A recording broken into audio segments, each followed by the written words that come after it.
കുടുംബ പശ്ചാത്തലത്തിലെത്തിയ കോമഡി ചിത്രം ജോ and ജോയിലൂടെയാണ് Arun D Jose അഥവാ ADJ എന്ന സംവിധായകനെ മലയാളികൾ അറിയുന്നത്. സംവിധാനം ചെയ്യുന്ന ആദ്യ സിനിമ സ്റ്റാർ വാല്യൂ ഇല്ലാത്ത പിള്ളേരെ വെച്ച് ഹിറ്റടിപ്പിക്കുക എന്നത് പ്രയാസമുള്ള കാര്യമാണ്. പക്ഷേ നസ്ലിനും മാത്യുവും ഒപ്പം നിഖില വിമലും പ്രധാന കഥാപാത്രങ്ങളായി എത്തിയ സിനിമ സർപ്രൈസ് ഹിറ്റടിച്ചു. ആദ്യ സിനിമ പോലെയല്ല രണ്ടാമത്തെ സിനിമ എന്നും രണ്ടാമത്തേതിലേക്ക് എത്തുമ്പോൾ വളരെയധികം ശ്രദ്ധിക്കണമെന്ന് പല സംവിധായകരുടെയും അനുഭവങ്ങൾ പറഞ്ഞു കേട്ടിട്ടുണ്ട്. എന്നാൽ ADJ രണ്ടാമത്തെ സംവിധാന സംരംഭമായ 18+ കടക്കുമ്പോഴും കൗമാരക്കാരുടെ ജീവിതം തന്നെയാണ് സ്ക്രീനിൽ എത്തിച്ചത്. നസ്ലിൻ എന്ന മലയാളത്തിലെ യങ് സൂപ്പർ സ്റ്റാറിന്റെ നായക നടനിലേക്കുള്ള വളർച്ചയും 18+ലൂടെയായിരുന്നു.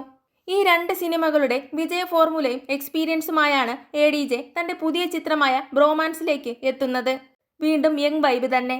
മാത്യു തോമസ്, അർജുൻ അശോകൻ, സംഗീത് പ്രതാപ്, മഹിമ നമ്പ്യാർ, ശ്യാം മോഹൻ തുടങ്ങിയ വൻ താരനിര തന്നെയാണ് ബ്രോമാൻസിന്റെയും പ്രത്യേകത. സിനിമയുടേതായി ഇറങ്ങിയ 1.5 മിനിറ്റോളം ദൈർഘ്യമുള്ള ട്രെയിലർ മൊത്തത്തിൽ വൈബാണ്. പോരാഞ്ഞിട്ട് സിനിമ വാലന്റൈൻസ് ഡേക്കാണ് തിയേറ്ററുകളിലും എത്തുന്നത്.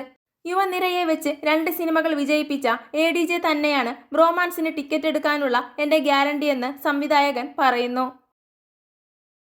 കൂടുതൽ സിനിമാ വിശേഷങ്ങൾക്കായി ചാനൽ മറക്കാതെ സബ്സ്ക്രൈബ് ചെയ്യുക.